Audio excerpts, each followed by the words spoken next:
of India, we the people of India, having solemnly resolved to constitute India into a sovereign, socialist, secular, democratic, and republic, and to secure to all its citizens justice, social, economic, and political liberty of thought, expression, belief, faith, and worship, equality of status and of opportunity, and to promote among them all fraternity, assuring the dignity of the individual and unity and integrity of the nation. We do hereby give ourselves this constitution. Thank you. এই জন্ম জয়ন্তীতে তেখেতৰ এটা মূৰ্তি উন্মোচন কৰা হৈছিল। ভাৰতৰ মাননীয় প্ৰধানমন্ত্ৰী নৰেন্দ্ৰ মোদী দেৱে 2015 চনৰ এই মূৰ্তি স্থাপন কৰাৰ সময়তে মনত কৰিছিল যে যেহেতু বি.আৰ. আম্বেদকাৰৰ জন্ম 125 বৰ্ষীয় জন্ম বাৰ্ষিকী আৰু এই 125 বছৰৰ জন্ম বাৰ্ষিকীত যেহেতু তেওঁৰ মূৰ্তি স্থাপন কৰা হৈছে আৰু সেই মূৰ্তি যেহেতু তেখেত আমাৰ যি সংবিধান এই সংবিধানখনৰ প্ৰণেতা বুলি কোৱা হয় বা সেই মানে বিভিন্ন সময়ত গৈ যেতিয়া সংবিধানখনৰ এটা মূল ৰূপ হৈছিল সেই সময়ত তেখেতক চেয়াৰমেনশ্বিপত যেহেতু এই সংবিধানখন আমি মানিবলৈ বা আমাৰ সেই সংবিধানখন পিছলৈ 1949 চনৰ 26 নৱেম্বৰত যেহেতু আমাৰ গৃহীত হৈছিল আৰু পিছলৈ আমি এই সংবিধানখনকে লৈ আমি গৌৰৱ কৰোঁ। 1950 চনৰ 26 জানুৱাৰীৰ পৰা এফেক্ট হোৱাকৈ এই সংবিধানখন যেহেতু আমি ব্যৱহাৰ কৰিছোঁ আৰু সেই ব্যৱহাৰ কৰা দিনটোতে আমি আমাৰ যেহেতু গণৰাজ্য দিৱস হিচাপে আমি পালন কৰি আহিছোঁ আৰু সেই 26 নৱেম্বৰত যেহেতু আমাৰ এইখন গৃহীত হৈছিল সেইকাৰণে আৰু যেহেতু আম্বেদকাৰৰ চেয়াৰমেনশ্বিপতে এইখন হৈছিল সেইকাৰণে তেখেতক আমি এইখনৰ মূল নায়ক বুলি আমি অনুভৱ কৰোঁ আৰু তেখেতৰ সন্মানাৰ্থে 26 নৱেম্বৰৰ এই দিনটো বা তেখেতক সন্মান জনাই আজিৰ এই দিনটো আমি আয়োজন কৰিছোঁ আৰু বেছি দিন হোৱা নাই আয়োজন কৰা যদিও আমাৰ 15 চনৰ পৰা আয়োজন কৰিছে কিন্তু এইখন আমাৰ 72তম আমাৰ মানে যিখন সংবিধানখনৰ 72 বছৰ সম্পূৰ্ণ কৰিছিল। সেইকাৰণে মই সকলোকে বিশেষকৈ ৰাজনীতি বিজ্ঞান বিভাগে এই দিনটোৰ আয়োজন কৰিছে মই তেওঁলোকলৈ শুভেচ্ছা জনাইছোঁ। সকলোৱে আমি শুভেচ্ছা লৈছোঁ যেহেতু আমাৰ এই দিনটোৰ পৰাই এই দিনটোৱে আমাক এটা নতুন আমাৰ মাজত সংবিধানৰ প্ৰতি সজাগতা অনাৰ ক্ষেত্ৰত সহায় কৰিব বুলি আশা কৰিছোঁ। মই সকলো ছাত্ৰ ছাত্ৰীক ধন্যবাদ জনাইছোঁ, বিভাগীয় শিক্ষক শিক্ষয়িত্ৰীসকলক ধন্যবাদ জনাইছোঁ। আজিৰ দিনটো সুচাৰুৰূপে বা সকলোৱে ধুনীয়াকৈ পালন কৰক, নিজে গৌৰৱ অনুভৱ কৰক। আমাৰ এখন ভাল সংবিধান আছে আৰু এই সংবিধান মতে আমি চলি আছোঁ। ধন্যবাদ। আটাইলৈকে মোৰ শুভেচ্ছা জ্ঞাপন কৰিছোঁ। লগতে এই সভাৰ উদ্যোক্তা বিভাগৰ ৰাজনীতি বিজ্ঞান বিভাগৰ সমূহ শিক্ষক শিক্ষয়িত্ৰী আৰু ছাত্ৰ ছাত্ৰীসকলক মই শলাগ লৈছোঁ। ভাৰতীয় সংবিধানৰ ওপৰত আনুগত্য ৰাখি আমি সকলোৱে আজি আমি সামাজিক কাম কাৰ্য আমি কি কৰিছোঁ কাম কাজ আমি কৰি আহিছোঁ। সংবিধানে আমাক যিখিনি মৌলিক অধিকাৰ দিছে সেইখিনি আমি কি কৰি আহিছোঁ পালন কৰি আহিছোঁ আৰু সংবিধান গণ্ডিৰ পৰা যদি আমি কেনেবাকৈ যদি আঁতৰি যাওঁ তেতিয়া আমাৰ কি হ'ব অৰাজক হ'ব। গতিকে গণতান্ত্ৰিক এখন দেশত আমাৰ যিখন সংবিধান সেই সংবিধানৰ প্ৰতিটো দফাই আমি কি কৰিব লাগিব মানি চলিব লাগিব আৰু কি কৰিব লাগিব দায়িত্ববোধ হিচাপে আমি কি কৰিব লাগিব পালন কৰিব লাগিব। মই আজি বিশেষ নকওঁ আজি এই দিনটোৰ Principal ma'am, HOD sir, and all my respected teachers, my dear friends, and my juniors.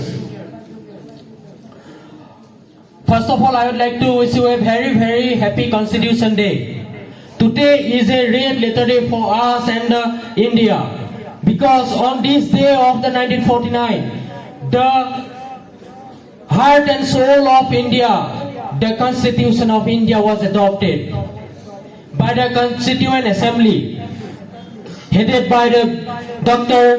Bhim Rao Ambedkar. Today I am going to give you a brief introduction about the Constitution of India. First of all, I would like to say that the Constitution of India was not prepared in a single day. It was able to complete after 2 years, 11 months and 18 days of hard work of the Constituent Assembly and a drafting committee. In 1935, the idea of Constituent Assembly came into the light in 1935. But before, in 1934, the idea of the Constituent Assembly was put forward by the M.N. Roy. But it was not an official initiative. And we must say that the August offer of 1940 চনত ভাৰত চৰকাৰে এই স্বনামধন্য ব্যক্তিগৰাকীৰ স্মৃতিত ২৬ নৱেম্বৰ তাৰিখটো সংবিধান দিৱস হিচাপে পালন কৰাৰ সিদ্ধান্ত গ্ৰহণ কৰে। অৱশ্যে পূৰ্বতে এই দিনটো ৰাষ্ট্ৰীয় আইন দিৱস হিচাপেহে পালন কৰা হৈছিল। প্ৰায় ২০০ বছৰ কিমান সংগ্ৰামৰ মাজেৰে ভাৰতবৰ্ষই স্বাধীনতা লাভ কৰিছিল সেয়া আমাৰ সকলোৰে জ্ঞাত। কিন্তু ভাৰতবৰ্ষৰ বাবে তাতকৈও কঠিন সংগ্ৰাম আৰম্ভ হৈছিল স্বাধীনতাৰ পাছত। ভাৰতবৰ্ষৰ দৰে এখন বৈচিত্ৰ্যময় আৰু বিশাল দেশ, বিশেষকৈ সেই সময় ভাৰতবৰ্ষক একত্ৰিত কৰি ৰখাটো সহজ কথা নাছিল। যদিওবা ভাৰতৰ সংবিধান প্ৰস্তুতকৰণ স্বাধীনতাৰ পাছত আৰম্ভ হৈছিল, কিন্তু 1934 চনতে M.N. ৰয়ে ভাৰতবৰ্ষৰ বাবে যে এখন সংবিধানৰ প্ৰয়োজন সেই কথা উল্লেখ কৰিছিল। ভাৰতীয় সংবিধান ইংৰাজী আৰু হিন্দী দুয়োটা ভাষাতে লিখা হৈছে আৰু ই পৃথিৱীৰ আটাইতকৈ দীঘল সংবিধান। দুয়োটা ভাষাৰে হস্তলিখিত পাণ্ডুলিপিকেইটা সংসদৰ পুথিভঁৰালৰ হিলিয়ামৰ কেছত সংৰক্ষণ কৰি ৰখা হৈছে। ভাৰতীয় সংবিধান হৈছে ভাৰতীয় প্ৰজাতন্ত্ৰৰ সৰ্বোচ্চ আইন। ইয়াত ভাৰতীয় চৰকাৰৰ গঠন, কাৰ্যপদ্ধতি, ক্ষমতা আৰু ৰাষ্ট্ৰৰ নিৰ্দেশাত্মক নীতি, মৌলিক অধিকাৰ, নাগৰিকৰ কৰ্তব্য আদিসমূহ উল্লেখ কৰা হৈছে। আমি ভাৰতীয় জনসাধাৰণে বুলি আৰম্ভ কৰা প্ৰস্তাৱনাৰ লগতে 448টা অনুচ্ছেদ, 22টা অধ্যায়, 12টা অনুসূচী ইয়াত অন্তৰ্ভুক্ত হৈ আছে। ভাৰতীয় সংবিধানে ভাৰতবৰ্ষক এখন সাৰ্বভৌম গণতান্ত্ৰিক গণৰাজ্য ধৰ্ম নিৰপেক্ষ ৰাষ্ট্ৰ হিচাপে ঘোষণা কৰিছে। বহুতে ভাৰতীয় সংবিধানক ধাৰে লোৱা সংবিধান বুলিও ক'ব বিচাৰে, কিয়নো ইয়াৰ বিভিন্ন আদৰ্শ বহুতো অন্য দেশৰ সংবিধানৰ পৰা গ্ৰহণ কৰা হৈছে।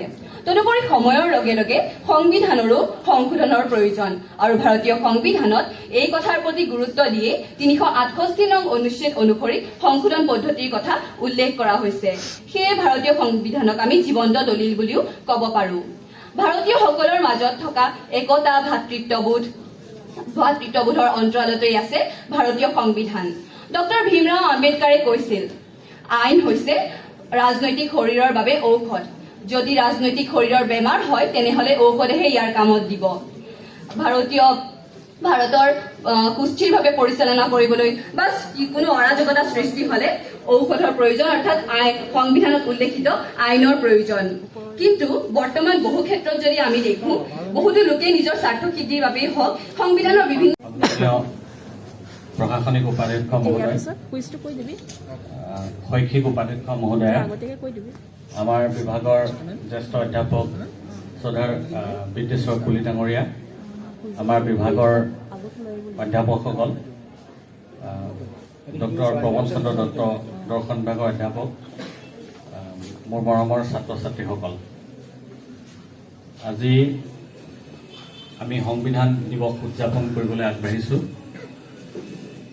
ভাৰতীয় সংবিধানখন 1949 চনত গ্ৰহণ কৰাৰ পাছত 50 চনৰ 26 জানুৱাৰীৰ পৰা কাৰ্যকৰী হোৱাৰ লগে লগে আমি ভাৰতবৰ্ষৰ জনসাধাৰণে ভাৰতবৰ্ষৰ নাগৰিকসকলে গণতান্ত্ৰিক ৰাষ্ট্ৰৰ নাগৰিক হিচাপে আমি আমাৰ অধিকাৰসমূহ উপভোগ কৰিব পাৰিছোঁ আৰু এখন গণতান্ত্ৰিক ৰাষ্ট্ৰৰ নাগৰিকসকলে যি ধৰণে অধিকাৰ উপভোগ কৰে সেইদৰে আমি ভাৰতীয় নাগৰিকসকলেও সেই অধিকাৰ উপভোগ কৰিব পাৰিছোঁ গতিকে এইটো আমাৰ কাৰণে অতি গৌৰৱৰ বিষয় যে আমি আধুনিক গণতান্ত্ৰিক ৰাষ্ট্ৰসমূহৰ লগত ফেৰ মাৰি আমি ভাৰতবৰ্ষক একেশাৰীত প্ৰতিষ্ঠিত কৰিবৰ কাৰণে এখন সংবিধানৰ দ্বাৰা আমি আধুনিক ভাৰতবৰ্ষ প্ৰতিষ্ঠা কৰিবলৈ সক্ষম হৈছোঁ গতিকে ভাৰতীয় সংবিধানৰ গ্ৰহণৰ এই দিনটোক আমি উদযাপন কৰিবলৈ আগবাঢ়িছোঁ বা সমগ্ৰ ভাৰতবৰ্ষই আজিৰ এই দিনটো সংবিধান দিৱস হিচাপে উদযাপন কৰিছে আৰু ইয়াৰ উদ্দেশ্যই হ'ল যে আমি গণতান্ত্ৰিক ৰাষ্ট্ৰৰ নাগৰিক হিচাপে আমি আমাৰ অধিকাৰসমূহৰ প্ৰতি সচেতন হোৱাৰ লগতে আমি ৰাষ্ট্ৰৰ প্ৰতি সমাজৰ প্ৰতি যে আমাৰ দায়িত্ব আছে আমাৰ সংবিধানে সোঁৱৰাই দিয়া আমাৰ যি কৰ্তব্যসমূহ আমাৰ ৰাষ্ট্ৰৰ প্ৰতি আমাৰ যি দায়িত্বসমূহ আমি সকলো গণতান্ত্ৰিক ৰাষ্ট্ৰৰ নাগৰিক হিচাপে যাতে আমি উপভোগ কৰিব পাৰোঁ আৰু আমাৰ দায়িত্বসমূহ পালন কৰিব পাৰোঁ গতিকে এই দিনটোৰ সেইটোৱে আটাইতকৈ ডাঙৰ তাৎপৰ্য যে আমি গণতান্ত্ৰিক ৰাষ্ট্ৰৰ নাগৰিক হিচাপে আমি অধিকাৰসমূহ উপভোগ কৰিব পাৰিছোঁ গতিকে আমি দেৱৰাজয় মহাবিদ্যালয়ৰ বিশেষকৈ ৰাজনীতি বিজ্ঞান বিভাগৰ উদ্যোগত আজি দিনটো আমি উদযাপন কৰিবলৈ আগবাঢ়িছোঁ চৰকাৰীভাৱেও আজি এই দিনটো উদযাপন কৰা হৈছে গতিকে আমি এই দিনটোত বিশেষভাৱে ছাত্ৰ ছাত্ৰীসকলৰ অংশগ্ৰহণৰ ওপৰত বিশেষ গুৰুত্ব আৰোপ কৰিছোঁ আৰু সেইকাৰণে ছাত্ৰ ছাত্ৰীসকলৰ মাজত আমি কুইজ প্ৰতিযোগিতা আয়োজন কৰিছোঁ যাতে ছাত্ৰ ছাত্ৰীসকলে অনুষ্ঠানটোত বেছি আগ্ৰহ অনুভৱ কৰিব পাৰে গতিকে আজি আমি কিছু সংখ্যক দুই এজন ছাত্ৰ ছাত্ৰীৰ বক্তব্য আমি শুনিছোঁ তেওঁলোকেও দেশৰ সংবিধান নাগৰিকৰ অধিকাৰ কৰ্তব্য ইত্যাদি সম্পৰ্কে তেওঁলোকৰ যিবিলাক ধাৰণা তেওঁলোকৰ যিবিলাক জ্ঞান সেইবিলাক আমাৰ ছাত্ৰ ছাত্ৰীসকলৰ লগত তেওঁলোকে শ্বেয়াৰ কৰিব পাৰিছে গতিকে এই দিনটো এনেধৰণে উদযাপন কৰিবলৈ পাই আমি সকলোৱে আমি সৌভাগ্যৱান বুলি ভাবিছোঁ আৰু ইয়াকে কৈ মই মোৰ বক্তব্য সামৰণি মাৰিছোঁ